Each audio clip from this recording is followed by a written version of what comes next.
तो दोस्तों आज हमने जाना कोशिका के बारे में कि कोशिका है क्या। तो हमने पाया कि कोशिका जीवन की अत्यंत सूक्ष्मतम संरचनात्मक एवं कार्यात्मक इकाई होती है। हालांकि यह परिभाषा तब निकल करके सामने आया जब स्लाइडेन एवं स्वान ने 1838-39 के दौरान यानी 1838-39 के दौरान कोशिका के सिद्धांत का प्रतिपादन किया, जिसमें उन्होंने स्पष्ट किया कि सभी प्राणी एवं जीवों का शरीर कोशिकाओं से मिलकर के बना होता है। इसके पहले रॉबर्ट ने 1665 ईस्वी में सर्वप्रथम कोशिका की खोज की थी। हमने ये भी बताया कि रॉबर्ट ने स्वयं के द्वारा बनाए गए सूक्ष्मदर्शी के माध्यम से जब कोशिका को सर्वप्रथम देखा तो कोशिका मधुमक्खी के छत्ते की तरह दिखाई दी, यानी कई सेल्स में बटी हुई दिखाई दी, और यही कारण है कि रॉबर्ट ने इसका नाम सेल दिया। हालांकि रॉबर्ट ने मृत कोशिका की खोज की थी, हमने ये भी आपको बताया।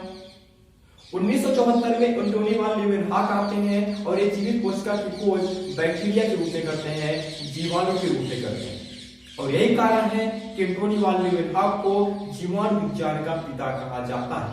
तो हमने आपको बताया कि रॉबर्ट ने 1665 ईस्वी में कोशिका की खोज की थी, यानी कि सर्वप्रथम कोशिका के खोज का श्रेय रॉबर्ट को प्राप्त है।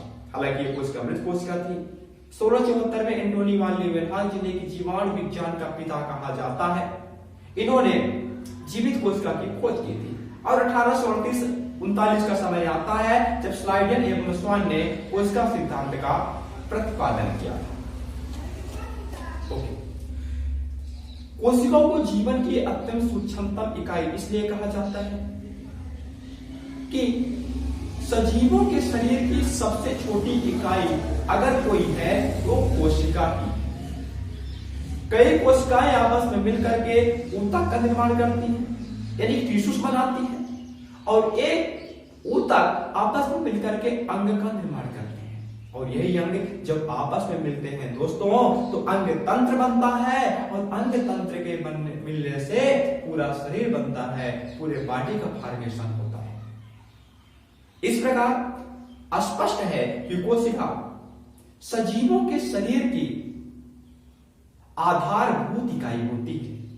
यदि कोशिका न होती तो हमारे शरीर का निर्माण न होता। हमारे शरीर का निर्माण न होता यानी कि हमारा और जितने भी सजीव हैं, चाहे वो पेड़ पौधे हों, वनस्पतियां हों, अन्य जीव जंतु हों, किसी का भी अस्तित्व इस संसार में न रह जाता। जैसे कि बिल्डिंग बनाने के लिए ईंटों की आवश्यकता होती है, ठीक उसी प्रकार एक संपूर्ण शरीर के विकास और निर्माण के लिए कोशिका ही जिम्मेदार होती हैं, कोशिका ही आधारभूत इकाई होती हैं।